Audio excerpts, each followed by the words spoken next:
আসসালামু আলাইকুম প্রিয় অষ্টম শ্রেণীর শিক্ষার্থীরা, আমরা তোমাদের ইংরেজি বইয়ের আমি তোমাদের গ্রামার যে 30 মার্কস এটা তোমাদেরকে আমি শিখাবো। আগে দেখো, এই গ্রামারটা তোমাদের যেহেতু 30 মার্কের, বাকি পার্ট দুইটা আমি তোমাদেরকে পরে শিখাই ফেলবো।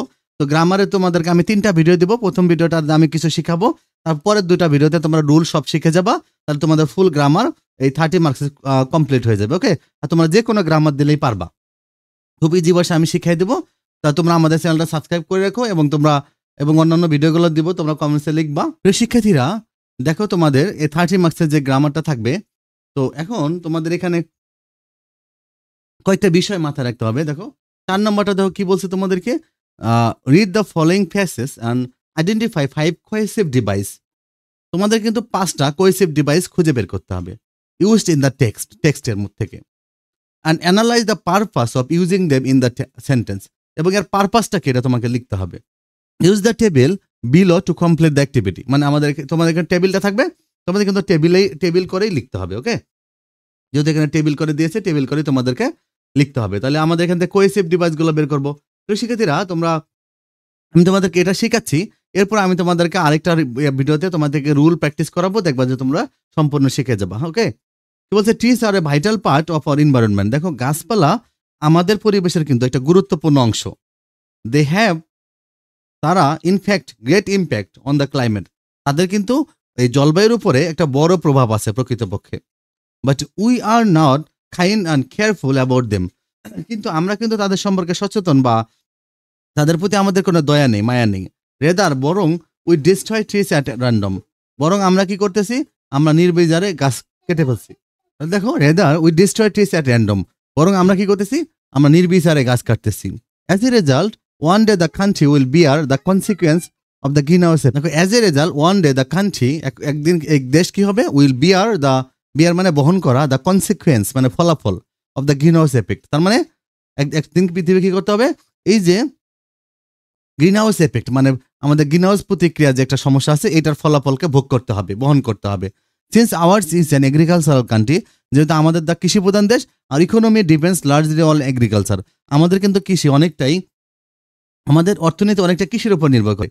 মোরওভার, যাই হোক, trees play a vital role in our climate, তো গাছপালা কিন্তু আমাদের ক্লাইমেটেও মানে জলবায়ুতে গুরুত্বপূর্ণ ভূমিকা রাখে। বিসাইডস, এছাড়াও trees keep soil strong and protected, মানে গাছপালা কি করে, মাটিকে শক্তিশালী রাখে এবং এটা রক্ষা করে, মাটি ক্ষয় হয় না, মাটি ক্ষয় রোধ করে। After that trees save us from flood and many other natural climates. এরপরে হলো, গাছপালা দেখো আমাদেরকে বন্যা এবং বিভিন্ন প্রাকৃতিক দুর্যোগ থেকে রক্ষা করে।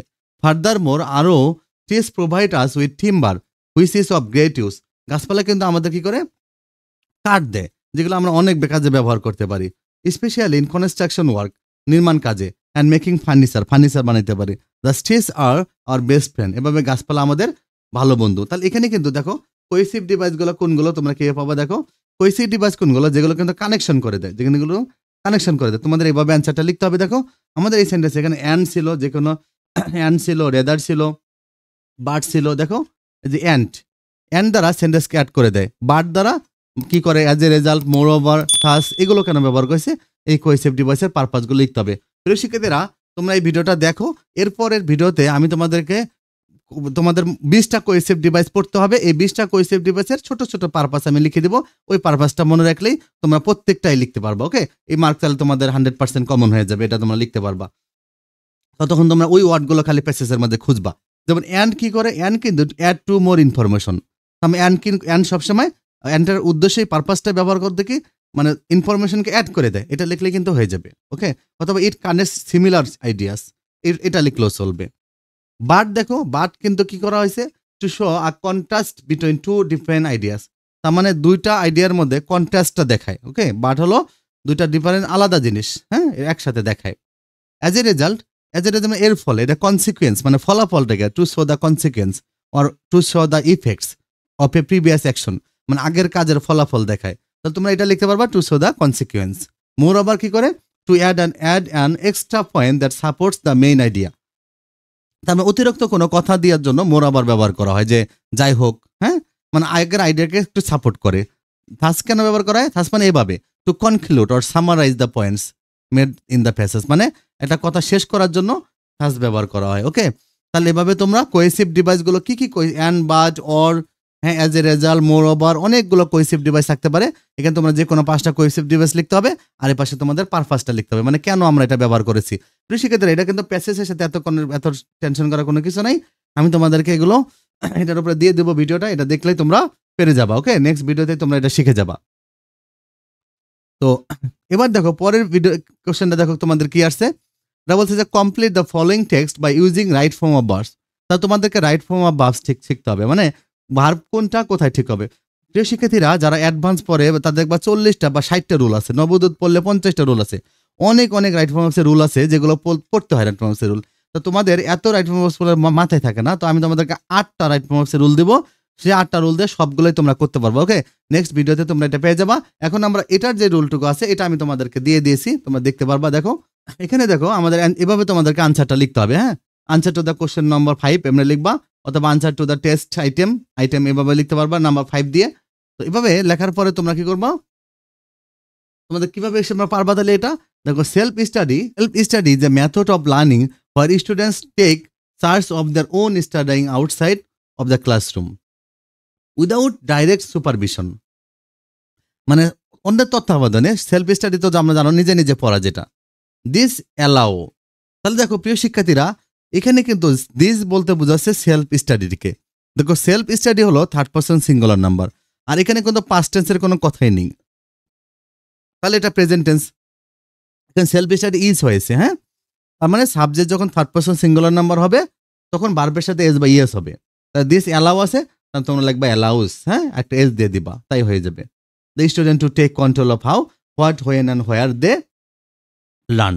দেখো দে কিন্তু প্লুরাল নাম্বার, তাহলে লার্ন যা আছে তাই থাকবে। যদি হিসির যে কোনো একটা নাম থাকলে ওগুলো প্রেজেন্ট টেন্স বোঝালে ভার্বের সাথে এস বা ইয়েস হয়, আর বাকি সব ক্ষেত্রেই যা আছে তাই হবে, বাকি ক্ষেত্রে এস বা ইয়েস হবে না। দেখো দিস মেথড অফ স্টাডিং, এই যে পড়ালেখার পদ্ধতিটা, এটা কিন্তু দেখো এই যে দিস মেথড অফ স্টাডিং, এই যে অফ এর আগে দেখো মেথড আছে, মনে রাখবা। যখন যেমন যদি আমি বলি যে দ্য কালার অফ আইস, এখানে কিন্তু আইস এর প্লুরাল না, কালারের কথা বলবে। The colour of ice is black হবে, ইজ হবে। The colour of ice is black. যেমন the water of north poles and south poles is হবে, ইজ। তারপরে তাহলে কি হলো, the ice of north poles and south poles is melting. এইভাবে তোমাদেরকে দিতে হবে, মনে রাখবা। যেমন দ্য নাম্বার অফ স্টুডেন্টস, এখানে কিন্তু ইজ হবে না, দ্য নাম্বার অফ স্টুডেন্টস হলো, কারণ আমরা এখানে অফ এর আগে যেটা আছে দেখো এই যে দেখো দিস মেথড অফ, এখানে আমরা এই মেথডের কথা দেখবো। হ্যাঁ, মেথডের থার্ড পারসন সিঙ্গুলার নাম্বার, এই যে এখানে ইজ হবে, কি হবে, বি থাকলে প্রিয় শিক্ষার্থীরা বি ভার্ব। এগুলো কিভাবে আমি তোমাদের গ্রামার রুল দিয়ে শিখিয়ে দিব। বি মানে হলো এম ইজ আর, তাহলে am is are, was, were, being, been, এগুলো বি মানে। যেহেতু প্রেজেন্ট টেন্স আমরা তখন ইজ দিব। বা independent learner because they can take learning into their own hands. They assess, দেখো দে হলো প্লুরাল নাম্বার, এর জন্য যা আছে তাই হবে assess. What information they need, find the resources to. প্রিয় শিক্ষার্থীরা মনে রাখো টু এর পরে আজীবনী ভার্বের বেস ফর্ম হয়, এটা মনে রাখবা। টু এর পরে ভার্বের সাথে কখনো আইএনজি যোগ হবে না, কিচ্ছু যোগ হবে না, তাহলে কমপ্লিমেন্ট হবে। কি হবে, এটা কমপ্লিমেন্টিং আছে, আইএনজিটা বাদ চলে যাবে। টু থাকলে এখানে কোনো আইএনজি হবে না। টু বাদে যত প্রিপোজিশন আছে ওগুলোতে আইএনজি যোগ হবে, বা টু এর ক্ষেত্রে আইএনজি হবে না। কিন্তু win order to, with a view to, look forward to, এই প্রিপোজিশনগুলোর পর আইএনজি হবে। আর তাছাড়া নর্মাল টু এর পরে সবসময় বেস ফর্ম হবে। তারপরে এনিওয়ান ক্যান, কৃষিক্ষেত্রে এটাও মনে রাখবা, টু এর পরে যেমন ভার্বের বেস ফর্ম হয় আর মডেল অক্সিলারির পরেও ভার্বের বেস ফর্ম হয়, তাহলে ইনকর্পোরেট যা আছে তাই থাকবে। ওকে, আমি রুল কটা লিখে দিয়েছি, পরে তোমরা দেখতে পারবা, এখানে লিখে দিয়ে রাখছি। আবার দেখো এই যে টু এন্ডোল আছে, টু এর পরে বেস ফর্ম আছে, যা আছে তাই হবে। ক্যান, কুড, এগুলোর পরে যা আছে তাই থাকবে। ওকে, চেঞ্জ হবে না, কোনো এস বেস হবে না, কোনো আইএনজি হবে না। এবার দেখো প্রিয় শিক্ষিতারা হেল্প একটা শব্দ, মনে রাখবা হেল্পের পরে স্টেট ভার্ব হয়, মানে ভার্বের কোনো আইএনজি হবে না। যেমন হেল্পের পরে যা আছে তাই থাকবে, আইএনজিটা বাদ চলে যাবে, এটা মনে রাখবা তোমরা। হেল্পের পরে কখনো আইএনজি হবে না, যা আছে তাই হবে। আবার গেটের পরে সবসময় পাস্ট পার্টিসিপল হবে, এরকম। আবার সেন্টেন্সের শুরুতে যদি ভার্ব থাকে ওটা জিরান ফর্ম বলে, ওটা আইএনজি হবে। যেমন ম্যানেজ, দেখো সেন্টেন্সের শুরুতেই ভার্ব দিছে, তাহলে তোমরা আইএনজি দিয়ে দিবা শুধু। তো students are allowed to B self motivated. প্রিয় শিক্ষার্থীরা তোমরা একটা জিনিস মনে রাখবা, এটা খুবই গুরুত্বপূর্ণ একটা রুল। দেখো দেখো স্টুডেন্ট কিন্তু অ্যালাউ করে না, ওদেরকে অন্যরা অ্যালাউ করে। তাহলে সাবজেক্ট যদি কাজটা না করে এটাকে বলে প্যাসিভ ভয়েস। মনে রাখবা তখন ভার্বটা পিপি ফর্ম হবে, মানে পাস্ট পার্টিসিপল হবে, অ্যালাউড হবে। ওকে, এটা মনে রাখবা, যেমন রাইস ইট আছে, তাহলে রাইস ইজ ইটেন হবে, rice is eaten by me, কারণ ভাত আমার দ্বারা খাওয়ায়, মানে ইজ ইটেন। সাবজেক্ট কাজ না করলে তখন এটা পিপি ফর্ম, মানে পাস্ট পার্টিসিপল হয় প্যাসিভ ভয়েসে। আমি তোমাদেরকে রুল শিখাইলি, তোমরা এটা তখন বুঝে যাবা এটা কিভাবে হয়েছে। তাহলে তোমরা আনসারটা এভাবে লিখবা। দেখো আমি এখানে আনসারটা দিয়ে দিয়েছি, যে বললাম এভাবে আমি দিয়ে দিয়েছি। তাহলে তোমরা দুইটা জিনিস মনে রাখবা, যে হেল্পের পরে কখনো আইএনজি হবে না, টু এর পরে বেস ফর্ম হবে, এগুলো মনে রাখবা। এই যে আমি এখানে খুব সুন্দর করে দিয়ে দিয়েছি, এটা একটু মাথায় রাখবা। এই যে কি নোটটা খাতায় লিখে রাখবা, এটা অনেক কাজে দিবে। এরপরে আমি তোমাদেরকে মাত্র 12টা রুল শিখাবো। এই 12টা রুলে তোমরা সব রাইট ফর্ম ভার্বস পারবে, ওকে? কারণ ওই রাইট ফর্ম ভার্বস গুলো আর বইয়ের মাঝে অনেক রুল থাকে, এগুলো মাথা ঘুরে যায়। যেমন ছোট ছোট রুল মনে রাখবা, জীবনেও ভুলবা না, ওকে? দেখো subject third person singular number যদি হি সি এর যে কোনো নাম থাকে, তাহলে ভার্বের সাথে এস হবে প্রেজেন্ট টেন্সের ক্ষেত্রে। আবার সাবজেক্ট যদি প্লুরাল হয়, মানে অথবা ফার্স্ট পারসন হয় অথবা সেকেন্ড পারসন হয়, তখন যে ভার্বটা আছে সেটাই হবে। যেমন এখানে অ্যালাউস হয়েছিল, হ্যাঁ, থার্ড পারসনের জন্য, বাট এখানে লার্ন আছে, দের কারণে লার্ন হয়েছিল। এবার টু বা মডেল অক্সিলারির পরে ভার্বের বেস ফর্ম হয়, ভি1 হয়, হ্যাঁ? যেমন এখানে আমরা কমপ্লিমেন্ট, হ্যাঁ, এগুলো মনে রাখবা। এনরোল, এগুলো দেখো, এগুলো বেস ফর্ম হয়েছে, কারণ তোমরা এখানে দেখো। এখানে আবার দেখো সেন্টেন্স যদি ভার্ব হেল্পের পরে ভার্বের বেস ফর্ম হয়, মানে ভি1 হবে, হেল্পের পরে কখনো আইএনজি হবে না, আমি যেটা তোমাদেরকে বললাম। এই দেখো, এই যে এখানে যেমন তোমাদের কি আছে, এই যে হেল্প আছে, তাহলে বিল্ডিং হবে না, বিল্ড হবে। দেখো আনসারটা তোমাদের কি হয়েছে, দেখো এখানে আনসারটা হলো, দেখো বিল্ড, দেখছো আইএনজি হয়নি। আবার দেখো এখানে কি আছে, যে আমি বলেছিলাম যে ভার্ব দ্বারা যদি সেন্টেন্স শুরু হয়, দেখো সেন্টেন্স স্টার্ট উইথ ভার্ব, যদি শুরুতে ভার্ব থাকে তাহলে তোমাদেরকে আইএনজি দিয়ে দিতে হবে, ওকে? তাহলে আমরা দেখো আইএনজি দিব কিভাবে। এই দেখো এখানে ম্যানেজ ছিল, এই ফুল স্টপ দিছে, শুরুতে ম্যানেজ ভার্বটা দিছে, আর এগুলো কিন্তু রাইট ফর্ম অফ ভার্ব, সবই ভার্ব। তাহলে এই ভার্বটা আইএনজি করে দিবা, তাতেই হয়ে যাবে। তারপরে দেখো এখানে তোমাদের আরেকটা জিনিস মাথায় রাখতে হবে। দেখো এখানে আমাদের লাস্ট যেটা ছিল, যে আমি তোমাকে অ্যালাউড বলছিলাম, দেখো প্যাসিভ ভয়েস, এটা সাবজেক্ট কাজ করেনি, প্যাসিভ ভয়েস। আর প্যাসিভ ভয়েসে সবসময় ভার্বের পাস্ট পার্টিসিপল হয়। আমি তোমাদেরকে ভয়েসও শিখাই দিব।